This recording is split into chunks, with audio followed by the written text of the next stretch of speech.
I stood at the foot of the stairs, my name still etched on the welcome sign they hadn't bothered to take down.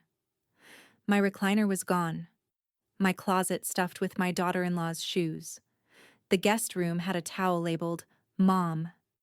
"She won't live here much longer," my son had whispered, like I was furniture waiting for pickup.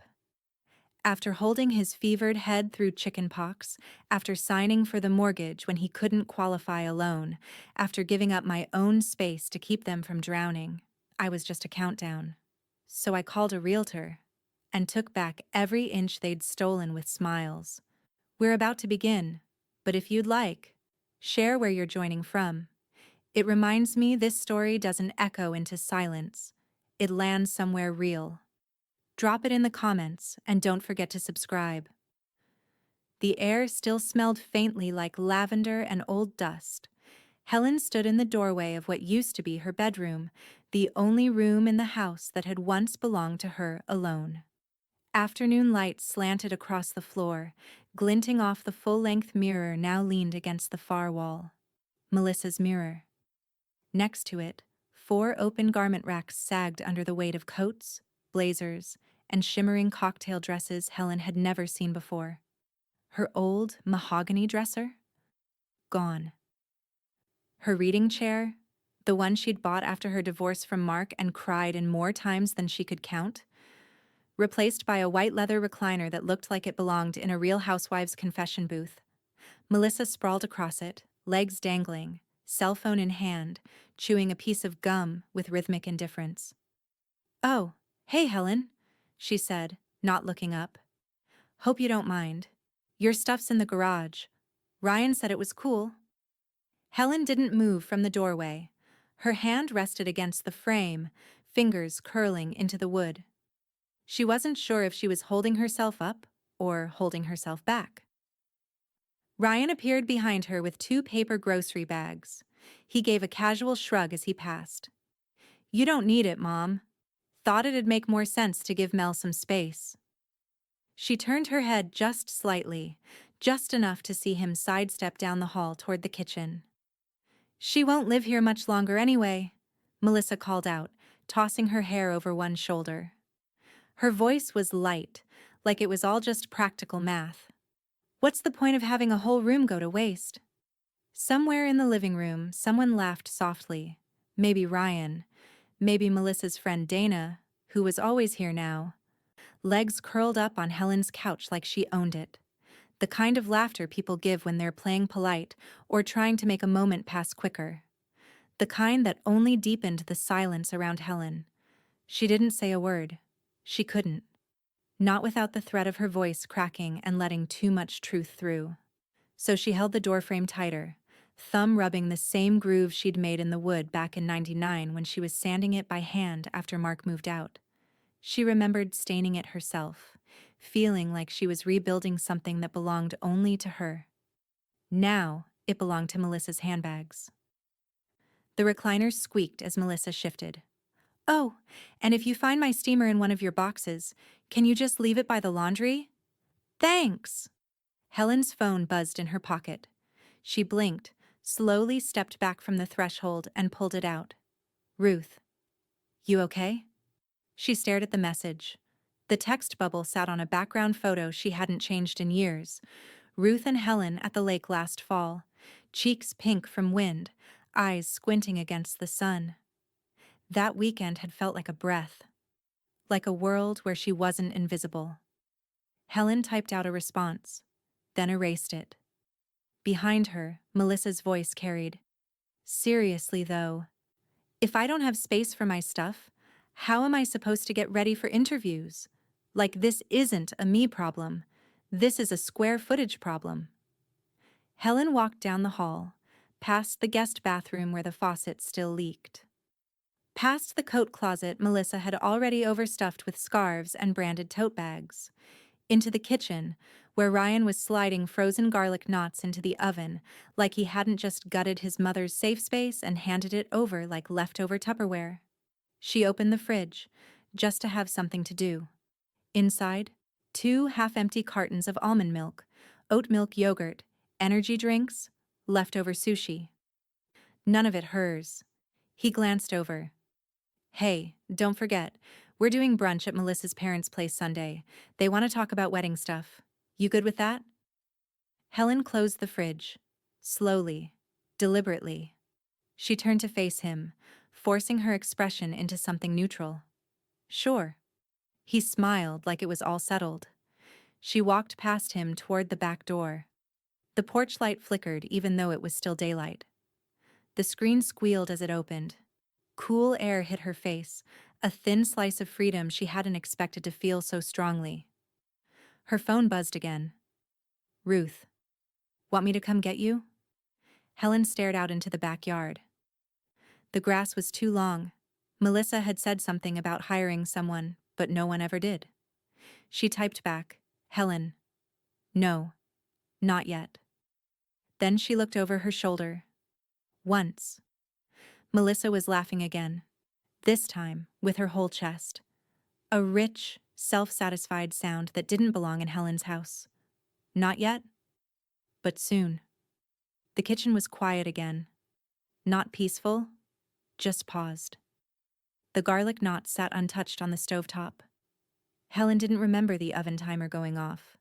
She didn't care.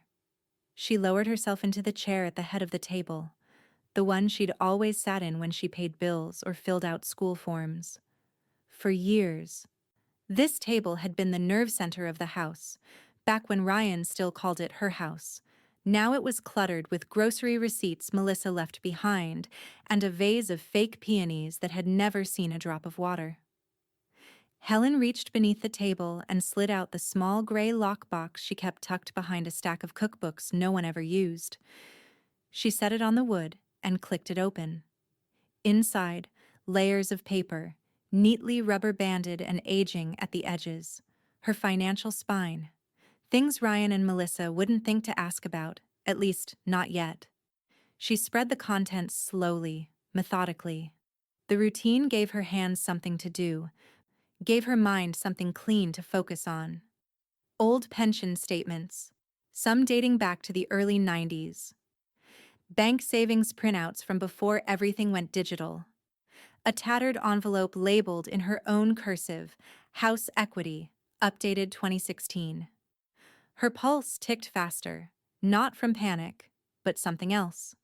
Focus. She opened the envelope.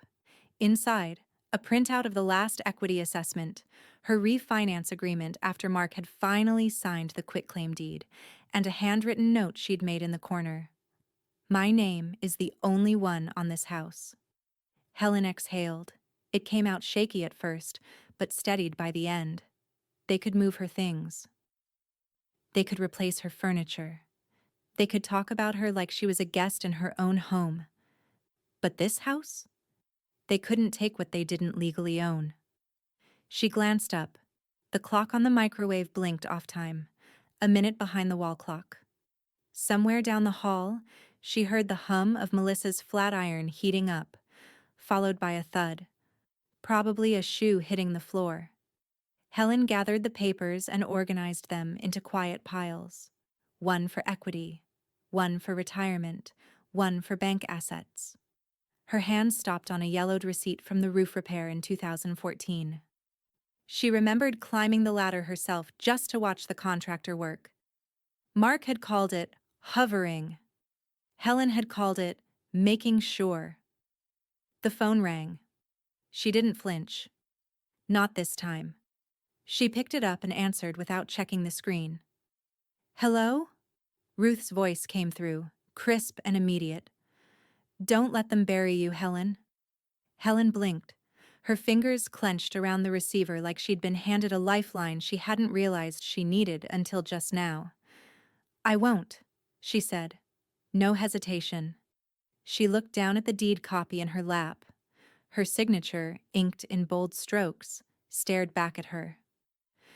The document was older than Melissa's relationship with Ryan, older than this entire performance of belonging. Ruth, she said quietly. You were right. I think they forgot whose name is actually on the front door. Ruth let out a breath that could have been relief or anticipation. Then let them keep forgetting. Until it matters. Helen's lips twitched.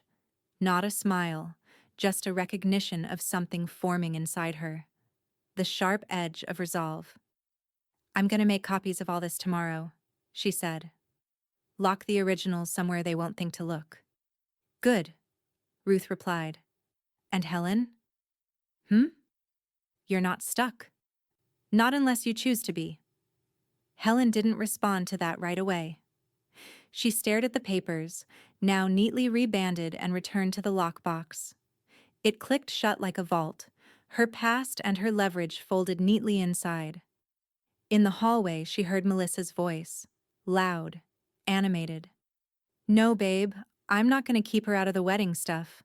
She'll probably just exclude herself. She's already halfway checked out." Helen stood. She picked up the lockbox and slipped it under her arm like a briefcase. She didn't walk fast. She didn't stomp. She just moved with purpose.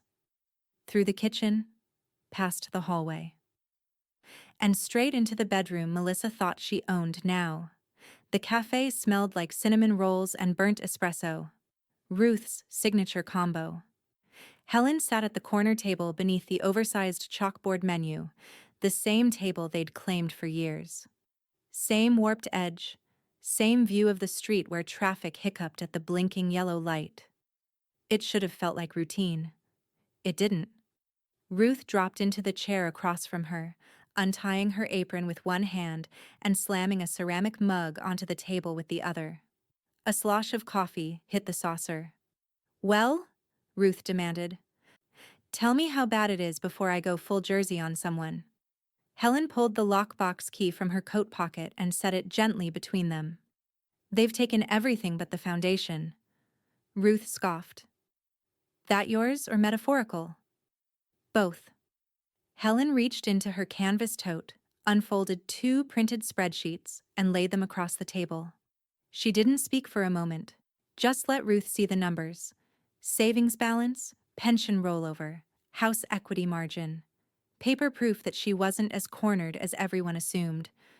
"They act like I'm already gone," Helen said, her voice low but sure. "Ryan doesn't ask. He tells. Melissa calls my room her studio closet. Even the damn fridge looks like I vanished." Ruth's mouth tightened. Her hands curled around the mug like she needed to hold something steady. "They think you won't fight because you've never had to." Helen folded her hands in her lap. "They think I won't fight because I never did." Ruth leaned back, lips pressing into a line. "You're not some frail matriarch baking her way into the grave, Helen. You are sharp. You are watching. And you are owed." Helen's gaze dropped to the spreadsheets again. The totals weren't enormous, but they were real, tangible. Hers. Ruth stood abruptly, marched behind the counter, and returned seconds later with a fresh mug. She slammed it down beside Helen's elbow with a satisfying thunk. "Take it all back." Helen blinked. "What?" "You heard me." Ruth jabbed a finger at the table. "You're sitting on enough cash to scare them. You've got sole ownership of the house. You've got accounts they've never seen. Take it back." Helen didn't answer right away. Instead, she pulled out her phone and tapped open Instagram, something she only ever used to like Ruth's bakery updates or see pictures of old high school classmates aging worse than expected. But there, in the feed, glowing at full brightness, was Melissa. A mirror selfie in what used to be Helen's bedroom. Filtered light, captioned in cursive font, "Loving our upgrades. Fresh start. Truck new chapter. Trucker. Home vibes." Helen's jaw set. The photo was centered to show the full-length mirror. Her mirror. The garment racks glimmered in the background. Melissa's knee was hooked lazily over the recliner, her expression soft with ownership. Ruth leaned in. "Oh, hell no. She really posted that?" Helen zoomed in. Behind Melissa's thigh, half hidden in the mirror's reflection, was the top edge of the framed lake photo. Her and Ruth, the one she'd left behind on the bookshelf when Ryan said he needed the shelf space for shared decor. "Didn't even crop us out," Helen muttered. I hope you're feeling homicidal, Ruth said. Because I am. Helen stared at the screen a moment longer, then put the phone down, face first. She's broadcasting a takeover, like I'm some expired lease. No, sweetie, she's broadcasting an illusion. Ruth sipped her coffee. Now shatter it. Helen looked at the papers again.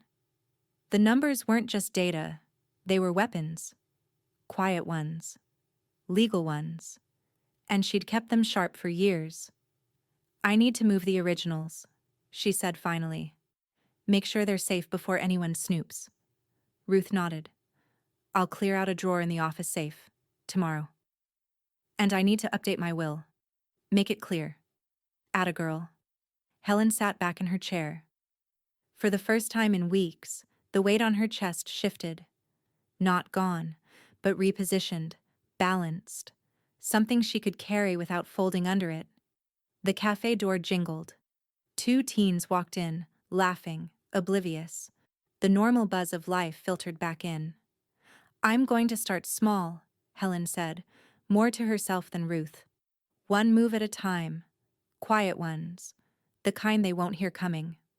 Ruth leaned forward, eyes gleaming. What's the first? Helen slid her phone across the table. I'm taking that room back. The building was glass and steel, all sharp edges and quiet clicks. Even the carpet swallowed footsteps like secrets. Helen adjusted the collar of her blazer, one of the few things Melissa hadn't borrowed. She hadn't worn it in years, but today it felt right, structured, intentional, like armor. She stepped off the elevator and into the reception suite, where a low buzz of printers and polite murmurs hung in the air. The woman at the front desk looked up with practiced cheer. Ms. Dalton? Yes. Thomas is ready for you.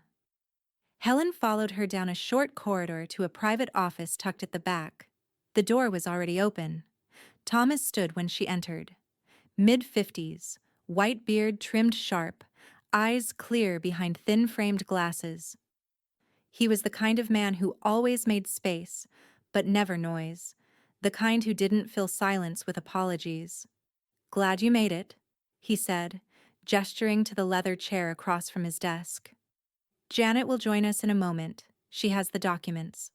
Helen sat without small talk, her hands folded neatly in her lap, no trembling, no nervous adjustments, just stillness. I need it airtight, she said. I want it on paper. What's mine, where the lines are?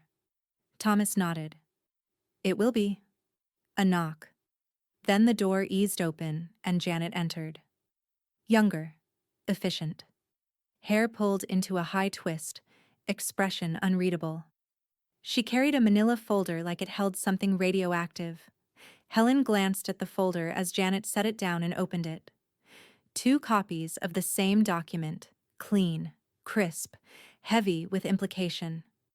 Thomas leaned forward. We've prepared a simple but enforceable document, reaffirmation of ownership, designation of occupants, and a clear line of legal authority. It reiterates that you own the house, Helen finished. Her voice didn't waver. He smiled. Exactly. Janet handed her a pen. The weight of it surprised her. Solid, stainless steel. No logo. Helen read every word. Slowly, her eyes moved across phrases like exclusive title holder, non-equity occupants, retention of control. Each sentence struck like a match against dry wood. No power of attorney to Ryan? She asked. Thomas shook his head. None granted. You've never filed such, and they've never requested one.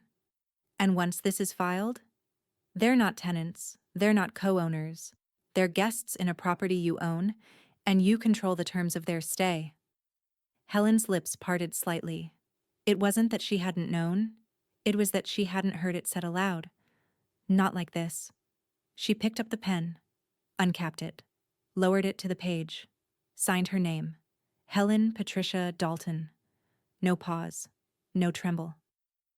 Just ink on paper and a decision crystallizing into fact.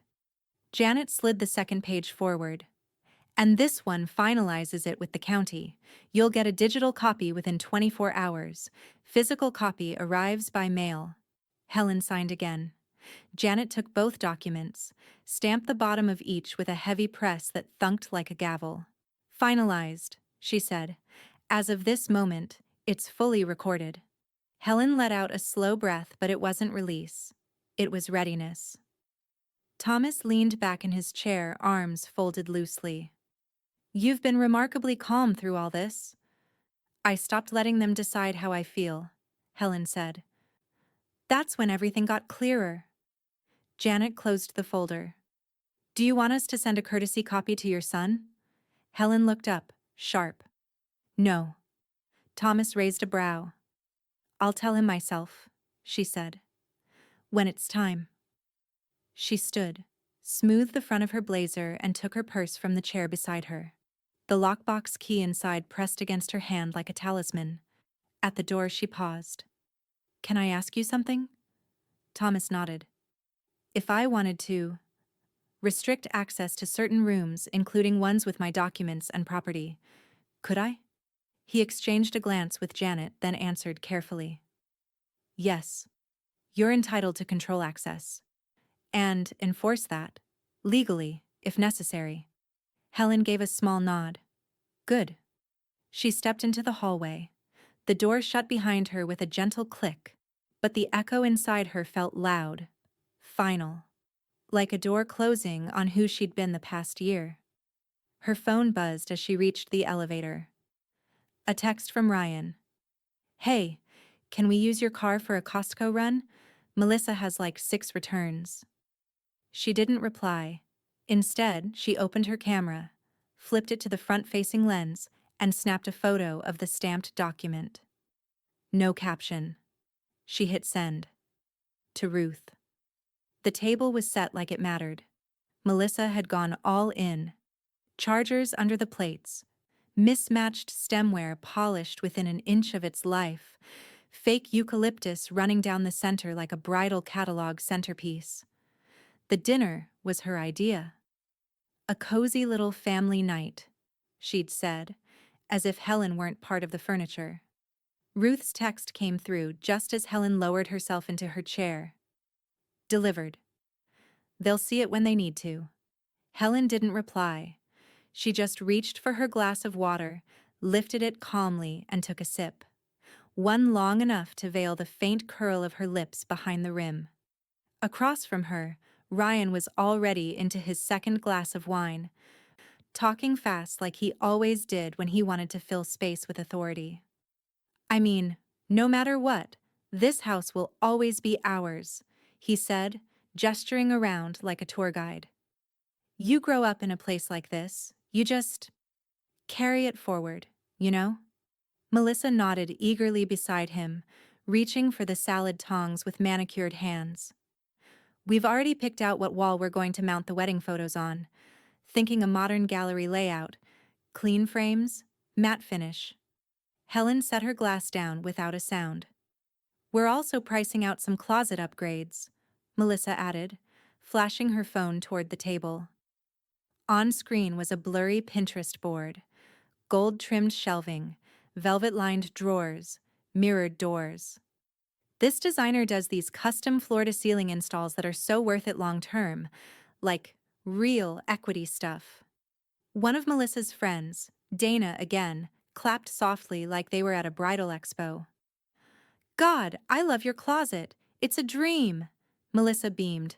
Right. I call it my wardrobe sanctuary. Ryan turned to Helen, grinning like he'd just announced a scholarship. It's basically unrecognizable in there. She's really made it her own. Helen lifted her water again. Her hand didn't shake. She took another sip. Cool. Controlled. And let the quiet rise around her. They were rehearsing a story. That much was clear. A script they thought she was too muted to interrupt. Every word Ryan said seemed more for Melissa's benefit than hers. Every gesture was a performance of a future they assumed was locked in. Dana leaned forward. Helen, how do you feel about all the changes? Helen tilted her head just slightly. Which changes? The closet, the wedding plans. You know, everything being so reimagined. Helen offered a polite nod. It's impressive. Melissa preened, clearly hearing only praise. We're just trying to make it feel like a fresh start for everyone. Ryan chuckled. She says that like Helen's not the real OG around here. Helen caught the flicker of something in his tone, an attempt at charm layered over condescension. It was always like this. The past, repackaged as a quaint little footnote before being cleared off the shelf entirely. Ryan lifted his glass. But really, Mel and I are lucky. This place has good bones. Just needs a little vision. Helen's phone buzzed in her lap. She glanced down discreetly. Ruth had sent a photo. The stamped document. County Recorded Ownership Confirmation. Helen Patricia Dalton. The words gleamed like steel in the camera flash. Final. Binding. Unshared. Helen exhaled once through her nose, slow and silent. She didn't show the photo. She didn't say a word. She just raised her water glass again and hid a small, satisfied smile behind the rim. Melissa launched into a monologue about linen colors and centerpiece options for the rehearsal dinner. Dana nodded along, already tipsy. Ryan swirled his wine like he understood oak notes. Then he said it, offhand, casual, cruel. She won't be here much longer anyway. The sentence didn't explode. It slid into the space between bites and breath, quiet as ash. Helen didn't flinch. She just set her glass down with care, lined it up neatly with the napkin's edge, and looked at him, fully, steadily, for the first time that night. Ryan didn't notice, but Melissa did. Her smile faltered for half a second. Her gaze flicked from Helen's face to her still hands on the table. Maybe she felt something shift, or maybe she just didn't like the quiet. Helen leaned back, slow and composed. Let them finish dinner. Let them laugh. Let them dig in a little deeper. The deed wasn't theirs. They just didn't know it yet. The new keys clicked into place with a smooth, engineered weight. Helen stood at the back door with her ring in hand, the silver glint of the fresh-cut brass catching the morning light. 3 new ones. One for the closet, one for the garage cabinet, one for the filing cabinet in the guest room she'd quietly converted back into her space. No more shared drawers, no more open access. She added them to the ring carefully, one at a time, then slid the whole thing into her coat pocket like nothing had changed. But everything had. Ryan's truck was gone. His Monday shift always ran late. Melissa was out at a Pilates class, judging by the lavender gym bag still sitting by the front door. The house was quiet, still waking up. Perfect. Helen walked the hallway like a curator checking her exhibit. Slow, unhurried steps, fingers brushing the edge of the walls as she passed.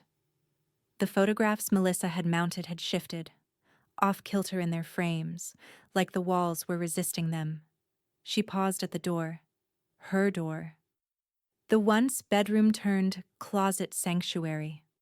Helen slid the key into the lock and turned. The deadbolt clicked in with a firm finality. Inside, the air was different.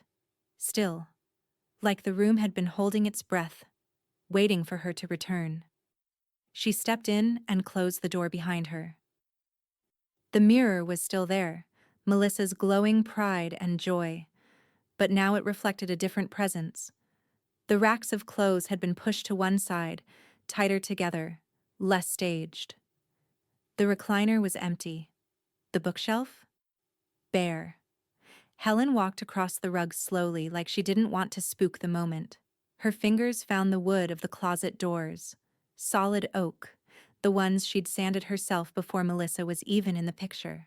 She ran her hand across them, knuckles grazing the familiar grain. Her closet again. Her space. Ruth had texted her that morning, "You going in today?" And when Helen had replied yes, Ruth had driven by under the guise of a pastry delivery run. She knew how to play it casual. And now, as Helen stood there in the silence, her phone buzzed. She pulled it out and saw the message. Ruth. Caught you reclaiming your castle. Couldn't help myself. It's a good look. One photo attached. Helen opened it. The photo was taken from the driveway, just through the sheer curtain in the guest room. A candid angle. She hadn't even realized Ruth could see her from there. In the photo, Helen was standing in front of the closet doors with one hand pressed flat against the wood. Her mouth wasn't smiling, but her eyes were. That old, steady clarity was back in them, visible even through a grainy phone lens. Helen saved the photo to her camera roll and locked her phone. Back downstairs, she moved through the living room like a shadow. Melissa's abandoned hoodie hung on the arm of the couch. Helen folded it neatly and placed it on the banister. Not passive, not motherly, just measured. She opened the storage cabinet beneath the stairs, pulled out a box labeled Holiday, mixed and set it aside. Inside were ornaments, garlands, glittered pine cones that Melissa had declared tacky last year. Helen tucked a small envelope under the tissue paper lining, a copy of her updated will, signed and witnessed. She closed the lid and returned it to the back of the cabinet. Let them decorate around it. Back in the kitchen, she poured herself a glass of water and leaned against the counter. The phone rang. She let it buzz twice before checking the screen. Ryan. She didn't answer. The voicemail icon popped up seconds later. She waited. Let it settle. Then hit play. His voice came through, cheerful with just enough control to feel practiced. Hey, Mom. Just thinking about the holidays and how we should probably start planning now. Melissa's thinking a whole refresh. Maybe some light Reno in the dining room. Update the floors before guests come. We'll cover it, of course, just want to run it by you. Call me when you get a sec. Helen stared at the floor as the message ended. Her foot nudged against the corner of the rug. Cheap, synthetic, Melissa's accent piece. She deleted the message. No hesitation, no second listen. Outside, a crow called once, loud and sharp. The kind of sound that broke through stillness like a crack through ice. Helen turned back toward the stairs. She had more locks to test. The screen light bathed Helen's face in early gray. She sat at the edge of the kitchen table, phone in hand, thumb still for a moment over the glowing notification. A red badge on the Instagram icon. She tapped once. Melissa Rose Events had posted again. Helen scrolled past the carefully filtered brunches, the ring close-ups, the Monday mood boards. Then she saw it. Melissa standing in the archway between the living room and the hallway, arms thrown wide like a realtor mid-tour. The caption scrawled beneath it in faux handwriting font read, "Loving our home, can't wait to start making it our own." Grateful Trois bride vibes, pas house love. Helen stared at it. Not with shock, not with anger, just precision. The comments were rolling in already. You're glowing, girl. So happy for you two. Can't wait to see what you do with the space. Helen didn't double tap. She didn't comment. She just locked the phone and set it down beside her coffee mug, steam curling up into the stillness of the morning. From across the cafe, Ruth let out a low chuckle as she slid into the seat opposite. I take it you saw the latest episode of The Melissa Show? Helen didn't look up right away. The supporting cast is very enthusiastic. Ruth snorted. Let them perform. That's all it is. Stagecraft. Helen picked her phone back up, opened the screen again, and scrolled back to the post. She zoomed in. On the left side of the frame, just out of Melissa's focus, stood the bookshelf Ryan had insisted was better off in the garage. It had reappeared 2 days ago, without comment, returned to its original spot beneath the window. Melissa hadn't noticed yet, but Helen had.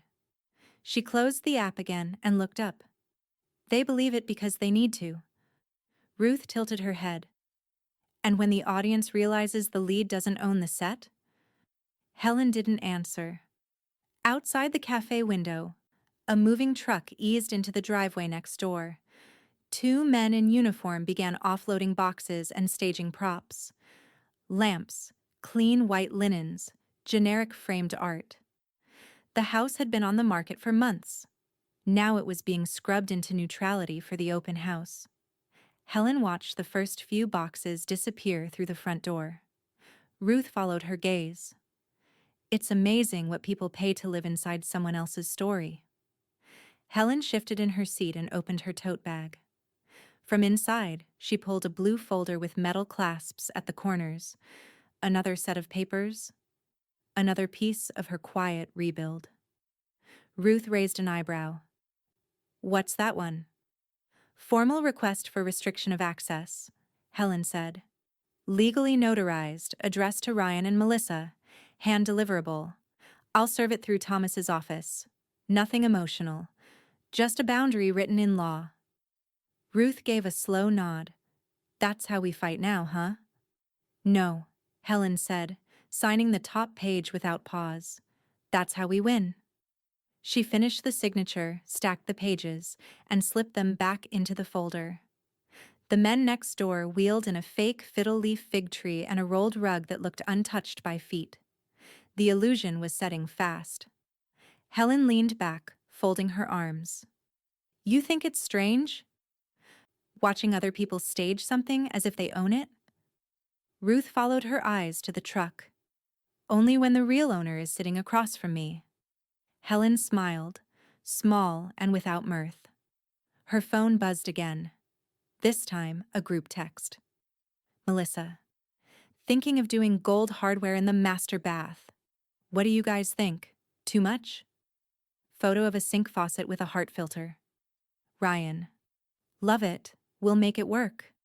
Helen held the phone out to Ruth like a wine label. Ruth just shook her head. They really think they've already moved in. Helen tapped the message, opened the photo again, and studied the sink. It was her master bath. Her faucet. The one she'd picked after saving for 2 years post-divorce. She looked up, eyes calm. They're redesigning a house they don't even hold the deed to. Not for long, Ruth said. Let them sink their money into fixtures. You're sinking them with silence. Helen didn't respond. She just pulled the blue folder closer and slid it back into her bag like a chess piece returned to the board. One square at a time. The bell above the cafe door didn't jingle. It clattered. Ryan stormed in like a thundercloud wrapped in flannel. Melissa followed close behind, her stilettos stabbing the floor with each step. They were both breathless. Not from the wind, but from something heavier. In his fist, Ryan clutched a crumpled white envelope. It was creased like he'd crushed it in the car. Helen didn't move. She sat in the far booth, back straight, one hand wrapped around a ceramic mug of chamomile. Ruth sat across from her, calm as a resting cat, fork idle in a half-eaten slice of banana bread. You think this is funny? Ryan barked, slamming the envelope down on the table hard enough to jolt the mugs. You think this is how you handle family? Helen didn't flinch. Her eyes dropped to the envelope. The words were still visible through the torn edge. Notice to vacate, non-tenant occupants. She picked up her mug and took a quiet sip. No, she said. It's not a joke. Melissa snatched the paper off the table and unfolded it like it had personally offended her. You're evicting us? Are you kidding me? The cafe had gone still. A barista froze mid-pour. A college student nearby stopped typing and blinked at the scene like he'd accidentally walked into live theater. Ruth didn't even look up from her coffee. She just said, "Told you they'd throw a scene." Ryan was flushed, eyes darting. You're seriously throwing us out of our own home? It's not your home, Helen said, her voice low but unmistakable. It never was. Melissa's jaw dropped. This is my closet. My stuff is in there. You don't get to just... You were asked to relocate it 2 weeks ago, Helen replied. You didn't. Melissa looked at Ryan, expecting him to jump in, to fix it like he always did. But Ryan's face was shifting, beyond outrage now, something creeping in behind his eyes. Helen tilted her head. It's not personal, Ryan. It's legal. He slammed both palms on the table. You blindsided us. No, Ruth said, finally looking up. You ignored her. That's different. Melissa held the eviction notice up like a protest sign. We have rights. You have time, Helen corrected. 30 days. That's more than you gave my dresser. Ruth smirked, her mouth twisting just enough to show amusement. Karma's punctual today. You've lost it, Ryan hissed. You've actually lost your mind. This isn't how families work. Helen let that hang in the air. She reached into her purse, pulled out a pen, and clicked it once. Then maybe this isn't a family. Melissa's voice pitched higher. You're bitter. That's all this is. Bitter and threatened by what we're building here. You're building on land you don't own, Helen said, her tone clean and final. Ryan grabbed the eviction notice from Melissa's hand and tore it down the middle. The rip sounded louder than anything else in the cafe. He tossed the halves onto the table like a finished argument. Helen glanced at them, unimpressed. Paper's replaceable, she said. The filing isn't. Ruth lifted her mug in a quiet toast. Cheers to county records. Ryan stared at Helen like he didn't recognize her, like the blueprint in his head no longer matched the woman in front of him. Melissa's hand shot out toward Ruth's coffee, but she stopped short, hovered, then pulled it back like the heat of it startled her. Ryan turned without a word and stormed out, the door slamming behind him. Melissa lingered a second longer, jaw clenched, then followed. The bell jangled again, pathetically cheerful in their wake. Silence returned. Helen took another sip of tea. Her hands were steady. Ruth leaned in. You good? Helen nodded once. I never liked that table, she said. The one in the dining room. Ruth grinned. You ready to burn it? Helen met her gaze, eyes sharp and unblinking. No, she said. I'm ready to sell it. Helen didn't wait for them to sit. She was already in the living room, back straight, legs crossed at the ankle. A manila envelope rested on the coffee table in front of her, its edge lined up with the grain of the wood. Ruth stood quietly in the corner, arms crossed, as if she were simply observing a transaction. Ryan and Melissa had just come in from their latest venue tour. Melissa's heels clacked across the tile. Ryan looked windblown and tired, but still puffed with the idea that things would go his way, until he saw the envelope. What's this? He asked. Helen didn't smile. Go ahead. Melissa shot a glance at Ryan, then reached for the envelope. She pulled out the paperwork like it might bite her. The first page was heavy with stamps, a notary seal, a county recording label. Her eyes scanned it in silence, until her mouth opened with a slight gasp. Ryan leaned in. Wait, is that... The deed, Helen said. He blinked. To the house? To my house. Melissa's hands trembled. This can't be real. Helen stayed seated. It's very real. Ryan stepped back like he needed air. You had this drawn up without even telling us? No, I finalized it. The deed was already mine. You just didn't want to read the fine print. That's not fair, Melissa blurted, voice rising. We've built a life here. You started decorating a fantasy, Helen said. That's not the same thing. Melissa's face flushed red. We'll fight this. Ruth raised an eyebrow. Please do. I'm serious, Melissa snapped. We'll go to court. Helen's gaze didn't shift. Good. Bring paperwork. I'll bring receipts. Ryan looked down at the pages in Melissa's hands, then up at Helen. Why are you doing this? We're your family. You've used that word a lot, Helen said, but mostly when you want something. Ruth let out a low, humorless chuckle. Like a house. You blindsided us, Ryan said. No, Helen said. You ignored me for months. I just stopped letting you. Melissa started flipping pages like she could, will them to change. You didn't even warn us. I gave you 30 days, Helen said. That's more grace than you showed my bedroom. You're being cruel, Ryan said. Helen stood, smooth and unhurried. No, I'm being clear. Melissa's voice cracked. Everything I've done here, everything I've added, you're just erasing it? No, Helen replied. I'm removing the people who acted like I didn't exist. Ruth stepped forward. Don't worry. You can take the hardware with you. Ryan sank onto the armrest of the couch. You're really going through with this.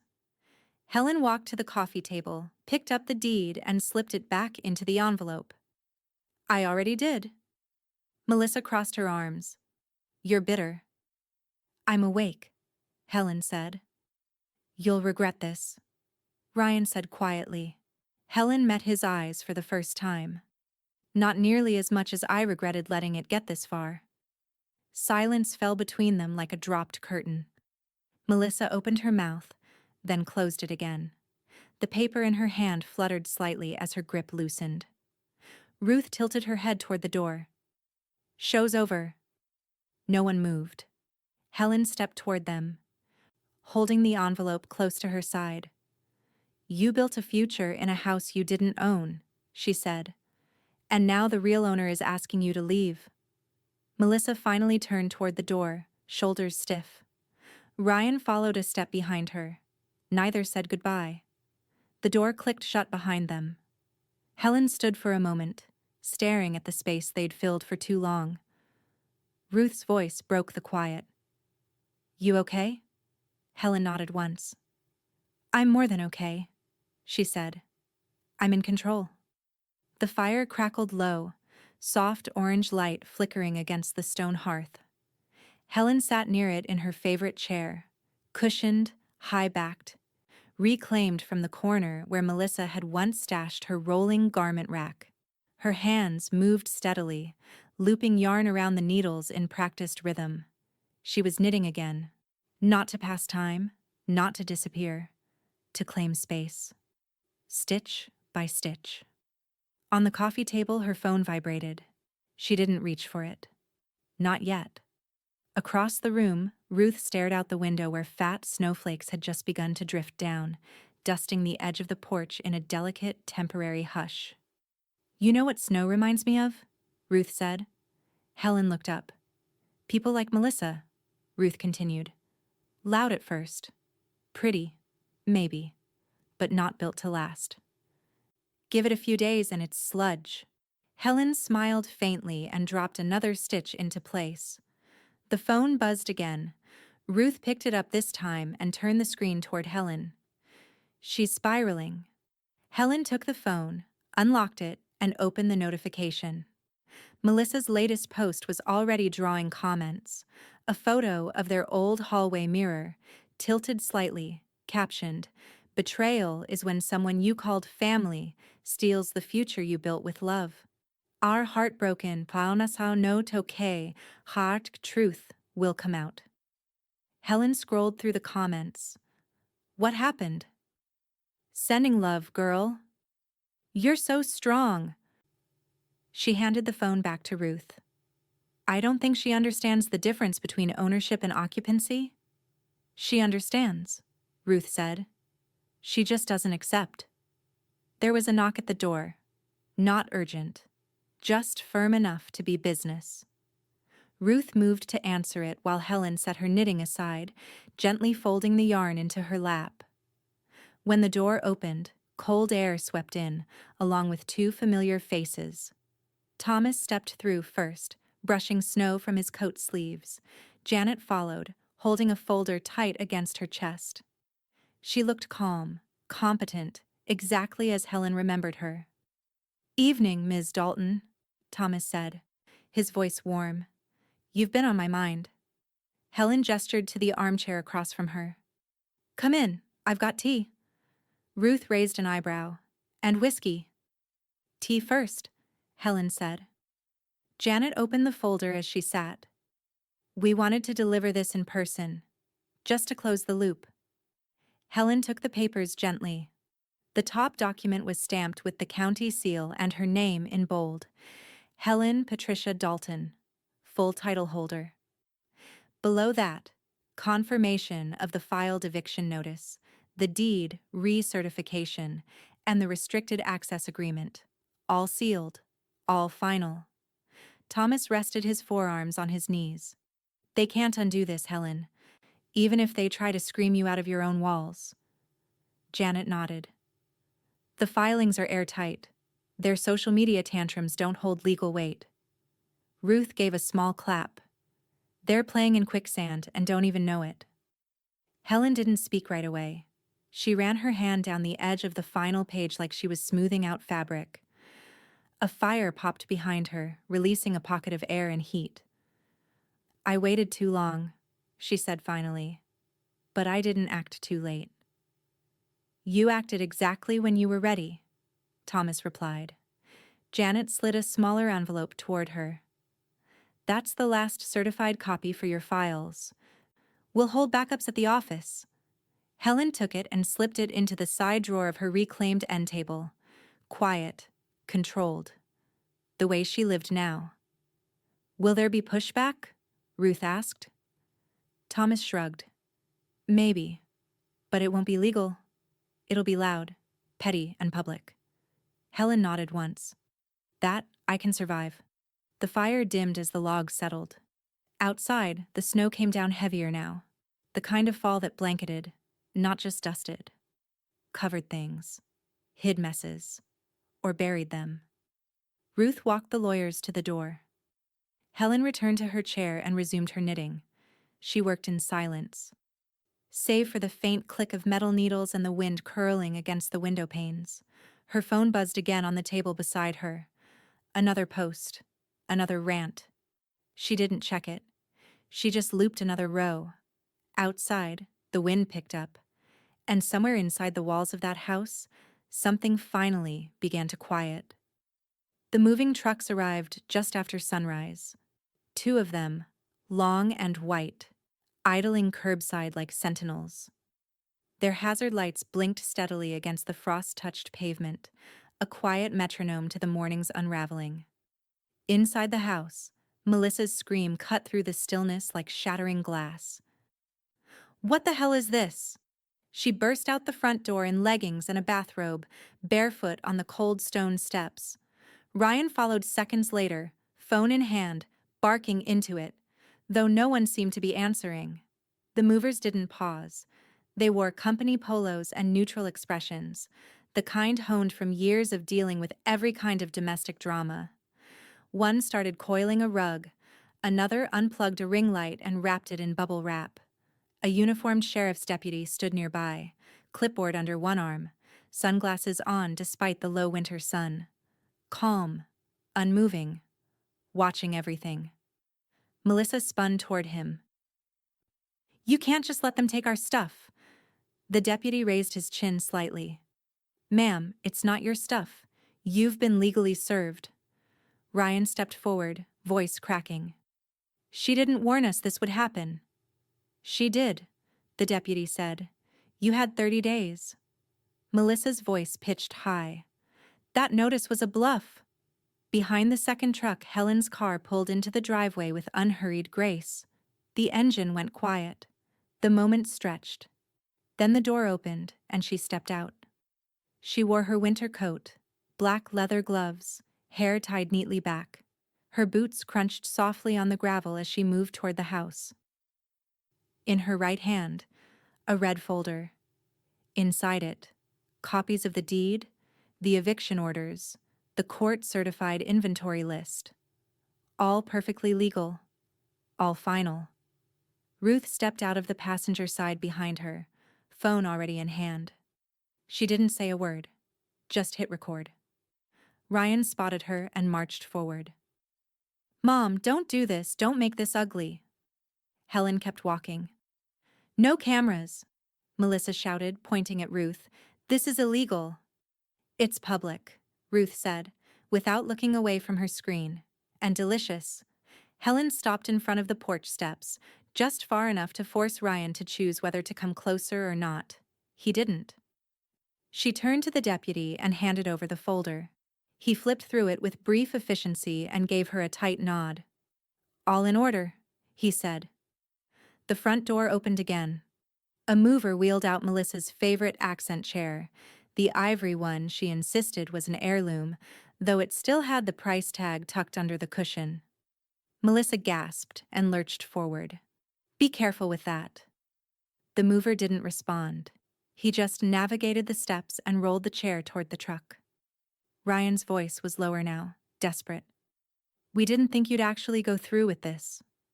Helen looked at him for a long moment. Not coldly. Just, finally.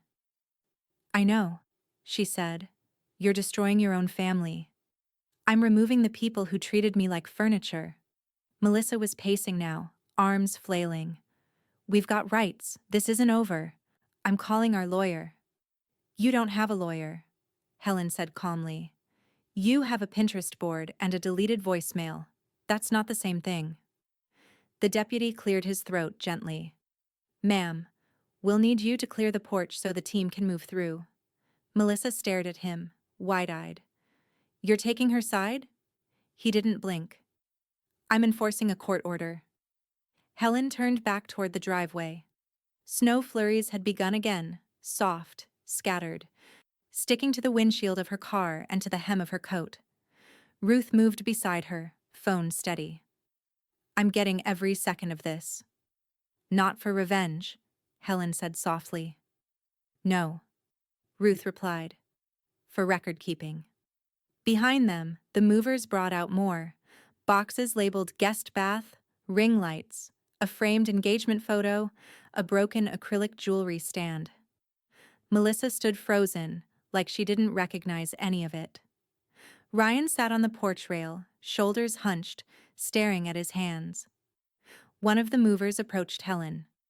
"Where would you like this stuff delivered?" Helen didn't even glance at the boxes. She looked past him, to the end of the block, where the snow was beginning to blanket the lawns. "Wherever they go next," she said. "It's no longer my concern." Thomas's office was warm, but not soft. The kind of warmth that came from function. Radiators humming through old vents, polished wood soaking in winter light. It smelled faintly of leather and legal ink, not welcoming exactly, but grounded. Helen sat with her hands folded over the red folder on her lap. The same one she'd carried into banks, county buildings, real estate offices. Now it held the last paper that needed signing. Ruth stood a few feet behind her, coat unbuttoned, silent but steady. Her presence said, "I'm here, but I won't push you." Thomas flipped through the draft on his desk. His reading glasses slid low on his nose. "I updated everything you requested," he said. "Removed Ryan Dalton. Redirected all real property and residual assets to the beneficiary listed here." He tapped the page with his pen. Lincoln County Community Nursing Scholarship Fund. Established in memory of Eleanor L. Dalton, R.N. Helen didn't blink. "That's correct." Thomas nodded slowly. "You understand the finality?" "I do." He turned the document to face her. "When you sign this, there's no legal obligation to notify your son. There's no legal recourse for him to challenge it." "I know. Are you sure this is what you want?" Helen looked at the page. Not just at the words, but what they represented. All the rooms she'd been pushed out of. All the quiet erasures. All the gaslighting dressed up as family. The difference between inherited loyalty and earned respect. "I'm not leaving a house to someone who treated me like furniture." Thomas gave a single approving nod and passed her the pen. Helen lifted it without hesitation. She signed her name cleanly on the line beneath testator's signature, Helen Patricia Dalton. Her hand didn't shake. Thomas turned the page. "One more signature here confirms it. Then we'll record it and lock it with the rest of your documents." She signed again. Behind her, Ruth stepped forward as Thomas slid a second sheet across the desk. Witness signature. Ruth leaned over, scrawled her name in 2 bold strokes, and capped the pen with a little snap. Thomas reviewed both signatures, checked the notary stamp at the bottom, and slid the pages into a black envelope embossed with silver. Final will and testament. Filed copy. He tapped the folder once. That's it. You've severed the legal tie. Helen breathed in slowly. It felt strange. Not like grief. Not like victory. More like a final exhale after holding her breath for far too long. I'm going to store the original here, in the vault, Thomas said. You'll keep the certified duplicate in your lockbox? Helen nodded.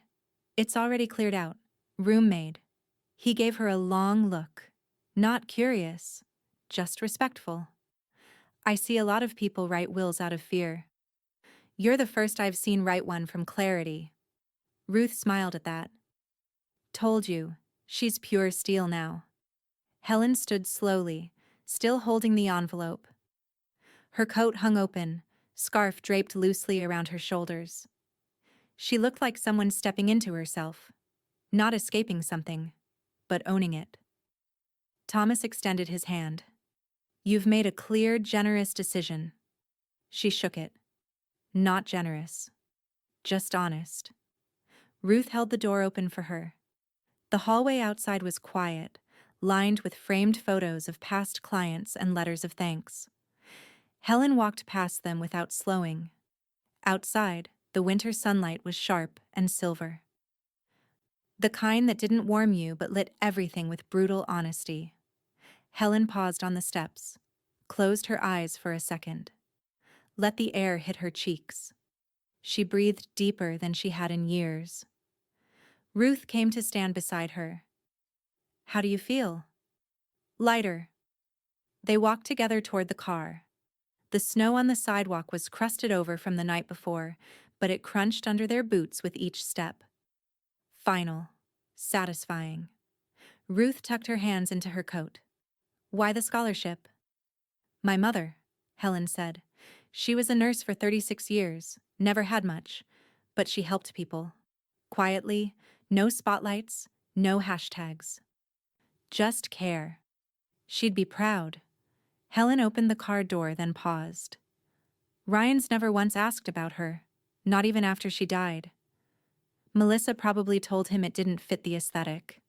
Helen smiled softly. It never did. She slid into the driver's seat and tucked the envelope carefully into the glove box. Ruth leaned into the window. When he finds out. Helen didn't look up. Then he'll know the value of silence. The engine rumbled to life. Ruth stepped back, hand raised in a small salute. Onward, Ms. Dalton. Helen drove off slowly, snowflakes drifting down like ash, gentle but certain. The voicemail icon blinked again.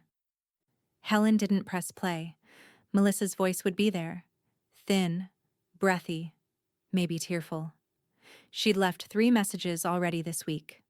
The first was frantic. The second almost civil. The third began with, I know we've had our differences, as if manipulation wore the mask of grace. Helen slid the phone into the kitchen drawer and shut it quietly. She'd stopped answering weeks ago. Not out of cruelty, but out of principle. A boundary, once drawn, was only as strong as the silence that followed it. She tied her coat, looped a soft scarf around her neck, and stepped out into the late morning air. The sun had finally broken through the gray, weak but steady. The kind of light that made things grow if you gave them time. In the crook of one arm, a brown paper bag with handwritten labeling, tulip bulbs, daffodils, one packet marked Eleanor's Blend, a hybrid mix Ruth had found online, lavender whites and deep amber yellows, quietly beautiful, like her mother. Helen knelt by the edge of the walkway and dug her fingers into the thawed soil. The ground gave easily now. It was ready. Each bulb went in with care. Not perfection, just intention. As she pressed them into the dirt, she thought about the cycle of things: what blooms, what fades, and what returns on its own terms. Legacy wasn't the same as inheritance. One was earned, the other could be revoked. A low rumble passed by. The mail truck. She stood, wiped her hands on her coat, and walked to the box just as the carrier was pulling away. A single envelope inside. Pale blue. Official seal. She opened it on the porch. Lincoln County Community Nursing Scholarship Fund, letter of gratitude and confirmation of contribution. Her full donation had been received. The amount made it one of the largest local gifts of the last 10 years. They would be naming a room after Eleanor. The fund would support housing and books for 5 students per year. Future nurses. Real ones. Ones who wouldn't need hashtags to make their work visible. Helen traced her thumb along the embossed letterhead, then folded the paper and slid it into her inside pocket. Inside the house, the kettle whistled. She made tea slowly. No rush. Let the water steep the way she'd once taught Ryan before he discovered French presses and barista culture. She poured the tea into a stoneware mug Ruth had given her 2 Christmases ago, one with a chip on the handle. Her favorite. By noon, she and Ruth sat across from each other in a diner booth.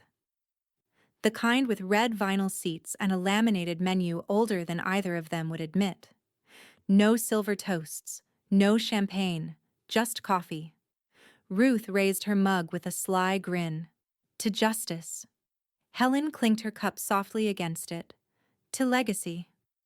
They sipped in sync, then Ruth leaned in, voice low. Melissa posted another story this morning. A long one, all lowercase. Lot of ellipses. Apparently, you've cut off generational momentum. Helen didn't blink. Then she can generate her own. They ate slowly, splitting a cinnamon roll between them, neither of them mentioning Ryan. There wasn't anything left to say. As they walked back to the car, Ruth hesitated. You sure you don't want to read the messages? Helen shook her head. I already heard everything they had to say. For years. Ruth didn't press. Back home, Helen pulled on her garden gloves again and returned to the bulbs. She worked until the sun touched the treetops and the shadows stretched long over the yard. When she stood, her back ached, but it was the good kind, the kind that came from reclaiming something with your own 2 hands. The lawn looked bare, but she knew what was buried and what would rise. Inside, the house felt still, not the kind of stillness that waited for drama or held its breath, a peaceful kind. She turned on a small lamp in the living room, lit one of Ruth's lemon thyme candles, picked up her knitting from the arm of the chair. Then she paused. Noticed something she hadn't in a while. She was smiling. Not wide, not triumphant. Just soft. Present. A woman who had taken her name back. Her space. Her will. And rewritten the end of a story that someone else thought they'd already claimed. Outside, the bulbs slept in the dirt. But spring was coming. And this time, it would bloom for her. It started as a whisper in the grocery store checkout line. Then came the text from Ruth. You seen this yet? A link followed. Local filings. Public record, bankruptcy, filed by Ryan Thomas Dalton. Chapter 13. Helen didn't respond. She didn't need the details. The headline told the story loud enough. By the weekend, Melissa was gone. No farewell post, no suitcase photos, no cinematic goodbye. Just vanished. One day, she was parking her leased Audi at the curb like it was a crown, and the next, the driveway was empty. Not even a footprint in the snow. Neighbors noticed, of course. Her absence made the cul-de-sac quieter, less tense. One woman with a golden retriever even paused outside Helen's house to wave gently. That hadn't happened in years. Helen returned the wave without a word, then closed the door behind her. The house felt still, but not hollow. There was no grief in the quiet, just room. She crossed the living room and knelt beside her recliner, the recliner, once smothered under throw blankets and clashing color palettes. Now it sat beside the window again, where she'd always liked it. Facing east, catching morning light. Helen ran a clean cloth along its armrest, polishing the wood to a soft gleam. Her fingers followed the curved edge like they were reading something in Braille. A story, maybe, the one that had nearly been overwritten. A soft knock came at the side door. She opened it to Ruth, cheeks flushed from the cold, holding a thermos in one hand and a brown paper bag in the other. "Thought you could use lunch," she said. Inside the bag, sourdough rolls, still warm. In the thermos, her chicken wild rice soup, full of dill and truth. Helen smiled. "You're trying to bribe me into taking care of myself." "I am." "How am I doing?" Helen stepped aside to let her in. "Too well." They sat at the kitchen table, the smell of broth threading its way into the corners of the room. Ruth poured the soup carefully into two mismatched mugs. No ladle, no fuss, just warmth. "So," Ruth said, settling in. He filed. "Can't say I'm surprised. Probably didn't think the bills had deadlines." Helen sipped slowly. "Or that consequences stick." "You think she's really gone?" Helen nodded. "She was never built for the fallout." Ruth broke off a piece of bread. "Funny how the people who want everything think they're immune to losing anything." Helen didn't say it, but she was thinking about the closet, the dining room, the way Melissa once stood in her house like she'd purchased it with intention and charm alone. Helen had known then, quietly, in her gut, that someone who decorates before they read the deed isn't prepared to stay. The mail arrived late that afternoon. Helen fetched it herself, slippers crunching over the salt-sprinkled path, the breeze light and biting. She flipped through the small stack, utility bill, grocery circular, and a white envelope with navy print. From Lincoln County Community Nursing Fund, subject line, appreciation and update inside. A printed letter with elegant formatting. "Thanks to your generous donation, our first 5 scholars have been selected. 3 of them are working mothers. 1 is the child of a nurse lost to COVID. 1 will be the first in their family to attend college. They begin classes in April. We've named the Eleanor L. Dalton Room in your mother's honor. A plaque will be installed next week." Helen traced the bottom of the letter where the names of the students were listed in print. Small, neat, full of futures. She folded it carefully, then opened the drawer where she kept her grandmother's recipe cards. She placed the letter between poppy seed cake and stew, Dad's version, then closed the drawer slowly, sealing memory and legacy side by side. Later that evening, she lit a fire, not for heat, but for ambiance, and pulled her knitting into her lap. The scarf she'd been working on had taken shape, long and moss green, each row cleaner than the last. She didn't knit to finish. She knit to remember her own pace. Outside, dusk lowered itself gently across the neighborhood. The porch light clicked on. The bulbs she'd planted were still asleep under frost and earth, but she imagined their roots twitching with quiet readiness. Ruth texted, "Want to hear the rumor going around? Apparently, Ryan's blaming family sabotage." Helen stared at the screen, typed. Then he learned nothing. Deleted it. Typed again. "Let him talk. I'm done listening." She hit send, then smiled to herself. Not bitter, not smug, just clean. The chair creaked just slightly beneath her as she settled in. Familiar. Forgiving. The late morning sun streamed through the east-facing window, catching in the weave of the moss-green scarf draped across her lap. It was finished now. Folded. Not rushed, not flaunted. Just done. Helen leaned back and rested her palms against the arms of the recliner. Her recliner. In her house, with her name still gleaming on the title, legally and unchallenged. Across the street, Ruth stepped onto her porch with a coffee mug raised high in salute. She wore that ridiculous tartan scarf again, the one Helen had teased her about last winter. Ruth waved with 2 fingers and mouthed, "You up?" Helen raised her own hand, slow and dryly regal, barely. Enough to say yes, enough to say, "I see you." More than enough. The mail came just after noon.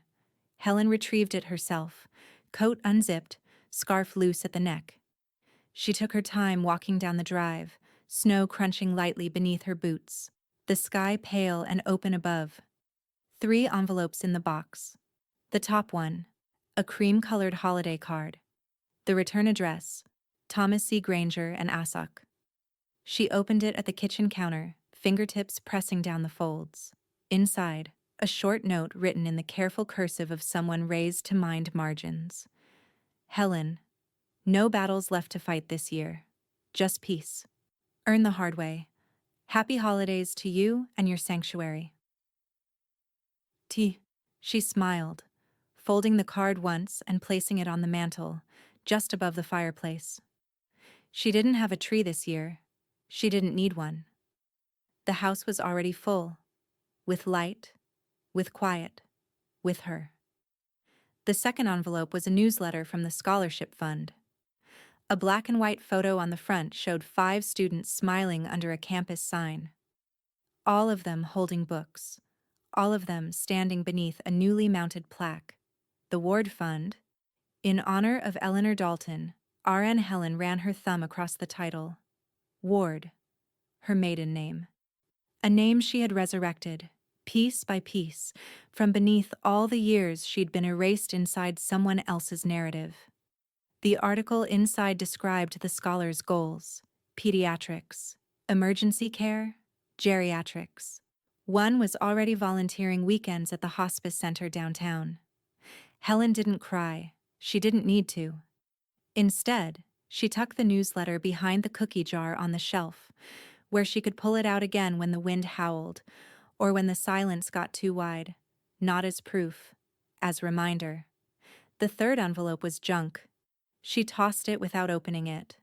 By mid-afternoon, the house was golden with sunlight and quiet as a poem.